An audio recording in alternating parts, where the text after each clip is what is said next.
just before midnight. Officers with the Grand Rapids Police Department rushed to a downtown alleyway after receiving reports that somebody had been shot. 911, where's your emergency?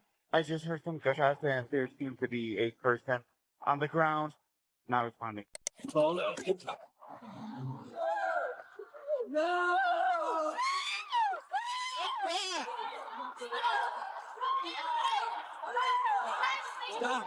Stop!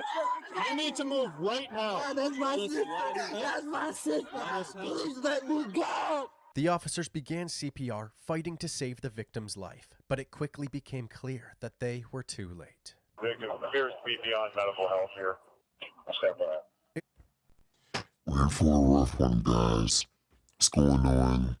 This is your Silver Stranger 01. Be sure to like, share, and subscribe. Strangers gather as the world is on the verge of shatter. Let's get into it.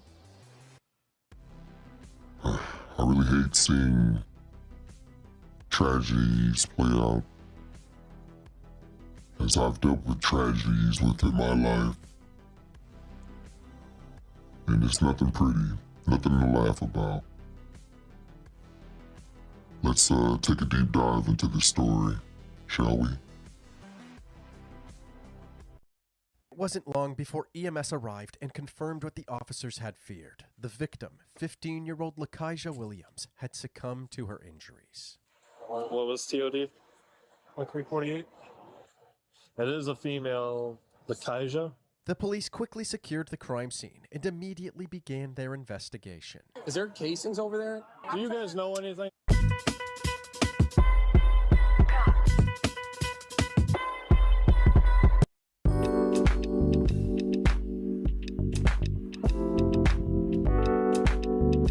About That's my sister. That's your sister? That's my blood sister. I don't know nothing. I just got here. But if the shots came from in here, we're gonna have to walk this. They were able to obtain surveillance footage from the area, and the moments leading up to the shooting were caught on camera. Right around the corner from the alleyway, 5 kids can be seen riding around on scooters at around 11:30 p.m. One of these kids was Lakeisha. Her brother, the one in the orange shirt, was leading the way as the group turned into the alley. When he reached the end of the alley, he looked to his right and saw a mysterious group walking towards him. He immediately pulled a U-turn, as if he was trying to avoid them. When the group reached the intersection, one of the members looked down the alleyway, drew a handgun from his waistband, and shot 4 times. One of those bullets struck Lakeisha in the back of the head. Both groups seemed caught off guard and scattered in different directions. Since the shooter had his face covered, the police were unable to get a positive ID. So, when Detective Brandon Romero was put on the case, his main objective was to hunt down the witnesses who were at the scene, and hopefully they could identify the shooter. In the meantime, the dispatcher shared a general description of the shooter to all units. Suspect information is a black male with a hoodie, black and white sweatpants, and dreads. That's all we have at this point. Word quickly spread throughout the community of Lakeisha's death, and her friends and family began showing up at the scene, looking for answers as to who did this. I got her. Since the police didn't have much information at this point, they asked Lakeisha's family to visit the station the next morning. I can tell you guys personally that we have a really good start on this case. Okay. Did you guys get the video from the cinema? Yes. Yeah, we got video, and we watched and pulling cameras after camera throughout the city. The only unfortunate thing is we can't positively identify the shooter's face. If they ain't gonna talk, there ain't nothing we can do. We understand that there's going to be juvenile, young little kids that ain't going to want to talk to us as this moves forward, but at the end of the day, we'll get there. Okay. Trust me, we'll get there. The family had important information to share with the detectives. They had reason to believe that Lakeisha wasn't the intended target of the shooting. Instead, it was more likely that one of Lakeisha's friends had angered a local gang member after a fight that had recently taken place. Unfortunately, they had no idea who was involved in the fight. Do you have any idea when this fight was? That was a couple weeks ago. That was a couple weeks ago? Although this information was useful, the detectives explained that speculation alone wasn't going to bring justice to Lakeisha's killer. Biggest and most important thing out of this whole thing is we have to work backwards, identify the people that she's with. We gotta be able to prove stuff. It's great being able to have you guys pass on information, but that's called hearsay. This in is the court's eyes. terrible. You can't go up on the stand and testify to that. Right. We have to hear it from the people that actually saw it. So moving forward, if anything else comes up, names, please just call us. Or if you're able to talk to any of them that you know are there now for sure, and they're willing to talk to us, because at the end of the day, we got to piece this together. She was gonna be somebody. She was gonna go to the NBA. There's not a shadow of a doubt in my mind. I don't care what she had going on. What happened did not happen. Yeah. I just want justice. At least I know that y'all are trying to figure out what's going on. Trust me, we're doing it. Oh, I'm man. going on about 12 hours of sleep the last 3 days. So believe me, it's a priority. There's a lot of work being put into it. Detective Romero spent the next 48 hours organizing all of the security that footage motherfucker. gathered from around the city, and he managed to follow the shooter's movements throughout the night of the murder. Nothing seemed out of the ordinary as the shooter spent the night roaming the streets of downtown Grand Rapids. He picked up some friends along the way, and eventually it was the same group of people that were present during the shooting. Unfortunately, Detective Romero still couldn't identify who this suspect was because of the mask he wore all night. However, after the shooting, about 2.5 blocks away from the scene of the crime, he was finally captured walking down the sidewalk without a mask on. He eventually met back up with his friends, and they got in a car and drove away. Now that he had a better shot of the shooter's face, Detective Romero asked Lakaja's sister and one of her friends to come to the station for an interview, hopeful that they could put a name to the killer's face. See, this is the end of days where we think we're just gonna do some crazy stuff like this and get away with it. Technology is improving, and we're now have cameras everywhere watching all strangers. I wish I could slap this guy's face, man. It's fine. Somebody else is probably slapping something else, you know, since I'm sure he's captured. Let's finish the rest. Don't forget to like, share, and subscribe. Alright, let's do it. You guys know why you're here. Yep. Do you understand? Right? We are investigating what happened to your sister. What do you know about what happened? I was at home. I was supposed to meet her downtown. But then, literally, like 30 minutes after they got downtown, I got a call, and then it was like, Lakaja got shot. And I was like, what? By who? Okay. I'm gonna show you a video. I just want you guys to tell me who it is. Okay. Yes, that's Josiah Pittman. Why is he not? That's irritating. Clear as day. 18-year-old Josiah Pittman is a troubled teenager who also happens to attend the same high school as Lakaja and her siblings. He lives in a rough neighborhood in Grand Rapids where gun violence is common and She recognized the shooter immediately. I knew him since I was in middle school. I'm telling you, that was every day. Yes, we had almost every single class together. And now she sings. But we still like kept in touch. Like even after Lakaja died, I did text him and kept everything cordial. Like I didn't even know nothing. I just asked him on the phone, like, you killed Lakaja? And he told me no. He lied. So, but I will go and identify that boy. I will go, if he go to court for this, I'm going to be at every single one. I don't care. And at least I'm going to go knowing that I spoke about Lakaja. You texted him? Of course. But if you ask a lot of different black women, not all are y'all attracted to these thug type guys? I mean, because why else would you have his number? I mean, you know him since middle school. You know the type of guy he is. The type to wear skis and tote guns. If you thought to yourself, I wonder if this is the guy who shot my sister, or whoever she was to her, then obviously he's someone that you think is capable of that. Yet, he's another number in your phone. it's all good in the hood. This is ridiculous. Sad. Let's get back into it. Has he even been brought in? We still have enough evidence right now? Even though this was a step in the right direction, they couldn't arrest Josiah until a witness that was actually at the crime scene could confirm that he was the shooter. The problem was that none of the witnesses were coming forward. So, on July 1st, 2024, the Grand Rapids Police Department released this surveillance footage on their social media. In the footage, Josiah's 5 friends can be seen, 4 males and 1 female. They appeared to be high school kids, possibly in their late teens. The same day they shared this clip, Police Chief Eric Winstrom held a press conference urging the community to help identify the people in the video. When we lose a 15-year-old to gun violence in downtown Grand Rapids, that falls on the whole city. We have video evidence which shows that these 5 individuals were absolutely within feet of the murderer, saw what happened, saw who pulled the trigger, and they saw Lakaija get killed. And we need to hear from them. We need to talk to them. And we need the adults in Grand Rapids, the parents, the teachers, to help us to identify these individuals, stand up, help us, and do the right thing. Shortly after this press conference, the police department received a call from someone claiming to know one of the people in the surveillance footage. Thanks to the information the caller provided, Detective Romero was able to identify this girl. He was eager to interview her, so he went to the girl's house to speak with her mother.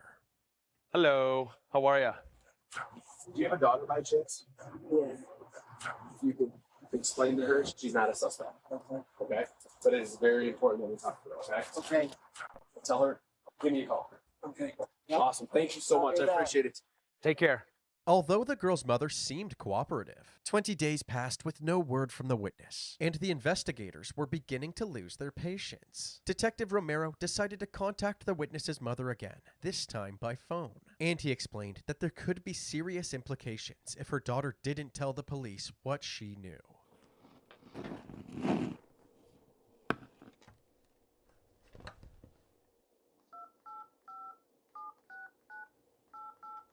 Good pieces deserve a second life. Why not give yours one on Depop? It's as easy as opening up the Depop app, touching the cell icon, and uploading pictures. Detective Romero. Hey, how are you? Well, I can explain a lot of things to you that will probably ease your mind. There was a homicide that occurred down in the city of Grand Rapids, and I've identified your daughter as being one of the, I'm going to call her a witness because that's what she is. I can tell you this right now. She was within feet of the individual who fired the shots. And now, do I believe she knew that it was going to happen? I don't. And that's just based on body language, but she was with the suspect. She just needs to understand that I am investigating a violent crime. If you lie during a violent crime investigation, you can be charged with it. Okay? You're welcome. The wheels were now in motion, and it seemed like a witness interview was finally going to... I had to pause it.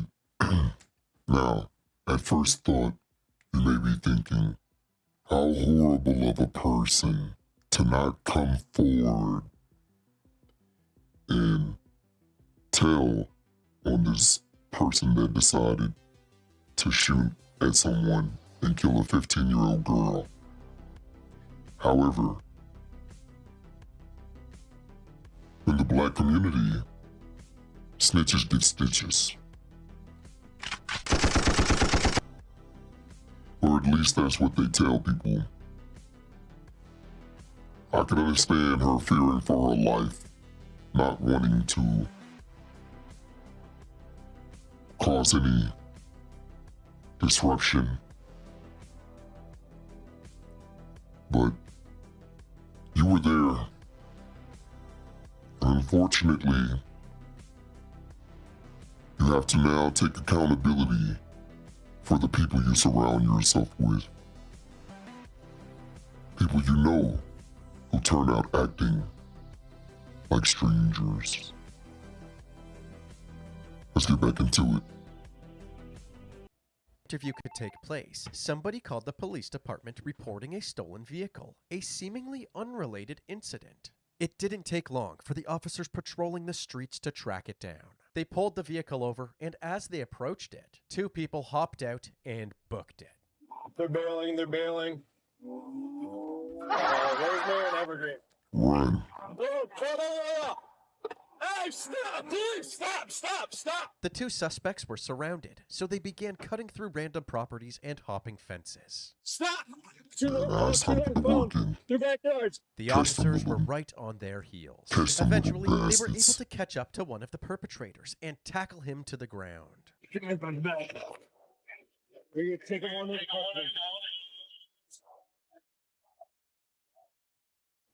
What's your name, man?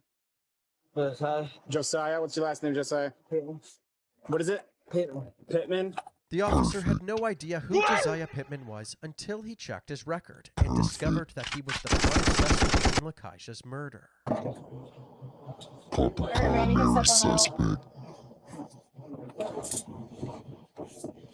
Josiah was closely monitored, while Detective Romero was informed that his murder suspect was in custody for an unrelated charge. Although this seemed like good news, they still hadn't sat down with the witness to confirm that Josiah was the shooter, so they decided not to mention the murder investigation. They charged him for stealing the car and fleeing from the police, and Josiah was released on bond. Soon after this incident, the detective was finally able to sit down with the witness. She believed the shooter was in the car with her on the night of the murder, but she wasn't certain. Okay, this guy, the guy that had a white balaclava, was he sitting in the front passenger seat of the car? Where were you sitting again? I was in the very back. Driver's seat. Speak Did up. you know anybody had any weapons inside the car? Did anybody talk about having any weapons? No. Okay. So just on this picture, I just want to make sure I'm clarifying. The guy that had a balaclava. Don't know his name, but front seat passenger. And you're certain that the other individuals that were in the car, you don't know them by any type of names. Okay. Well, I didn't expect any of this to happen. Right. Did he have this face mask on the entire time? No. I don't think so. So if you were to see a picture of him, would you be able to tell me that the person who's in the car? Okay. Okay, I'm going to show you the video here captured from the downtown area. I just want you to tell me if you recognize the individual. It's only a 9-second clip, okay? Just the dude. I was in the passenger. Okay. The detective finally had what he needed for an arrest, a witness who confirmed that Josiah Pittman was the shooter. Investigators quickly tracked Josiah down to a residence in South Grand Rapids, and Detective Romero assembled a fleet of cruisers, a K-9 unit, and a SWAT team to execute his arrest. A drone was also deployed, so if anybody went in or out of the house, law enforcement would know. Suddenly, one of the units noticed somebody down the street that looked like Josiah. S1 is walking downtown, all black with red shoes on. You know, an SRT, want to make initial contact, please. Moving in. The units surrounding the house stood by, while the SWAT team moved in on Josiah. He's compliant. However, it was a false alarm. The person they saw was just a random guy. So, the officers surrounding the residence were given the green light, and they ordered Josiah to come outside. Josiah, we have a K-9 on scene. Do not attempt to flee. We're not here to hurt you. Do as you're told. You will not be harmed. Exit the front door with your hands up. Hands up! Hands up! Put your hands on your head! Hands on your head! Put your hands right back up! Josiah slowly exited the house, carefully following the SWAT team's demands. Start walking towards us. Just listen to what we say. He was put in handcuffs and placed into the back of a police car. It's sad when you gotta be happy. He just complied. You know, so many instances where they don't comply. At least he complied in this one. Bruiser. Lean back. They transported him straight to the police station and brought him into the interrogation room for questioning. Do you have any idea why you're here? At all? I just want to bring your attention back to May 18th, and it's specifically in the downtown Grand Rapids area. Do you remember anything about being down there? No. No. No. Did you happen to hear about a 15-year-old girl being shot in the downtown area? Yes. You did see that? You think it happened to the person that shot that girl? You don't know? This guy's a This dummy. entire incident was captured on camera. And I want to hear your side of the story. Smooth legal cannabis. It's Look, real flower that gets you a real. I want this guy to get what he deserves, for sure. But call for a lawyer. Like, why are you answering questions with nobody there? Maybe he doesn't want to seem guilty. I don't know. Lawyer is the only word he should know. Oh man, when you get cold in that cold box, man, just think of that word, lawyer. That's the only word you know. I mean, I want to hear it from Josiah Pittman. I don't recall. You don't recall. Do you recall being there? Is it possible you were there? You were not down there. You don't know? This is your opportunity. oh, let's make it over. What's that? I don't remember. You don't remember? Detective Romero's emotions were already running high, with Lakaija's killer sitting right in front of him. And Josiah playing dumb was only making things worse. But the detective kept his cool and decided to confront him with screenshots of the surveillance footage. I'm going to show you a picture. Who's that? So you're going to stick with a story that you know nothing about it, you were not down there, after I just showed you 6 pictures of you downtown Grand Rapids. That's your story. Hello? Yes or no? Thumbs up? Okay, yes. This is no longer juvenile stuff, buddy. Do you know how severe this is? And you're okay with it? You're okay with eating a murder charge? All I can say is we have a 15-year-old girl now that's dead. I don't think she's the target. There's more to this story. This is why your opportunity right now to tell us the more of the story. I don't got no story to tell. Clearly, Josiah had no remorse for gunning down an innocent person. The detectives took his silence as their cue to end the interview. He was booked into the county jail, and the authorities held a press conference announcing his arrest. Over this past weekend, the Grand Rapids Police have arrested Josiah Tyree Pittman, and my office has filed charges against Mr. Pittman for that homicide that occurred back in May. 15-year-old girl who was literally just riding her scooter in downtown Grand Rapids is gunned down, and the family was devastated. Absolutely heartbreaking, absolutely tragic, absolutely avoidable. We are not going to be the city that tolerates one of our children getting murdered and not following through. At Josiah's arraignment hearing, the judge read out his charges, but Josiah didn't seem concerned whatsoever. In fact, he seemed bored. The crime is called homicide, murder, second degree, which in the state of Michigan is a life offense or any term of years. It is alleged that you did carry or have in your possession a firearm to with a handgun at the time you committed or attempted to commit a felony. He pled not guilty to his charges and was denied bond. Although Josiah initially maintained his innocence, he later admitted to being the shooter and changed his plea to guilty. His sentencing took place on October 8th, 2025, 6 days after his 20th birthday. He had a smirk on his face as he sat down with his defense team. Lakaija's mom, Shakita Matheson, had the opportunity to speak to the court, and she urged the judge to hold her daughter's killer accountable. Lakaija's death did not only take my daughter, it shook my entire family. My other children are grieving deeply and live in fear that the same thing might happen to them. I lost my son in 2011 to an unexplained death. And while the pain is unimaginable, the loss has been even harder to cope with my daughter. I hope the person responsible is held accountable for their actions. I share this not out of anger, but out of honesty, to make sure my daughter's life, my pain, our family's experience is truly heard and remembered. Thank you for allowing me to speak. In response, Josiah's attorneys did everything they could to vouch for their client, explaining that Lakaija's death was the result of Josiah's trauma-filled upbringing. Mr. Pittman is a person who was a child in our community, who was raised in this community, who was subjected to incredible difficulty as a young individual, as a young child. He saw his parents being incarcerated. He saw days where he had no parent oversight. He was often moved from home to home. When you have a young child who is at a young age looking out his window and seeing a gunman try to shoot another person, when you're having a young person who knows that individuals that he is closely associated with are involved in gang violence and knows that because of his connection to those individuals that he is a target, that he has in fact been targeted in the past. It created an immense trauma mindset, to be quite frank, and it created a situation for Josiah where he felt he was in a constant threat of gun violence. So how does it stop? How does the cycle, I mean, generation to generation, or at least in this case?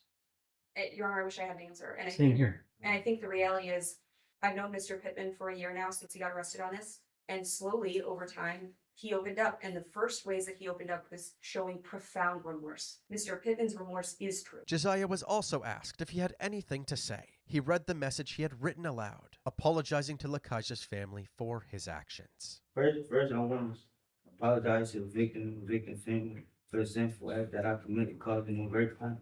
Even though Lakaja was not my intended target, I was wrong none of the rest for letting the devil take control of my actions on that horrible day. I hope that the Lakaja family and friends can find it in their heart to forgive me. I understand them fully if they refuse to do so, because forgiveness is the gift that I honestly do not deserve. After taking everybody's statements into consideration, the judge handed down Josiah's sentence. It's going to be the sentence of this court that you should be committed to Michigan Department of Corrections to first serve the 2 years on a felony firearm.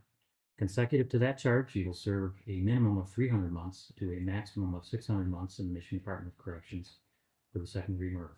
Josiah Tyree Pittman was sentenced to a minimum of 27 years and a maximum of 52 years in prison. For some reason, Josiah couldn't help but smile and laugh to himself for the rest of the hearing, a reaction that made his heartfelt apology feel much less sincere. He was taken to the Charles Eagler Reception and Guidance Center, where he currently resides. His earliest release date is in the year 2051, while his maximum discharge date is in the year 2076. Things will never be the same for Lakaja's family, but although her death has caused them indescribable pain, they continue to celebrate her life every day, reminding others of the special person she was. Lakaja Williams' photo printed on a shirt her sister Limia Foster wears. My baby, shoot, I'm gonna cry.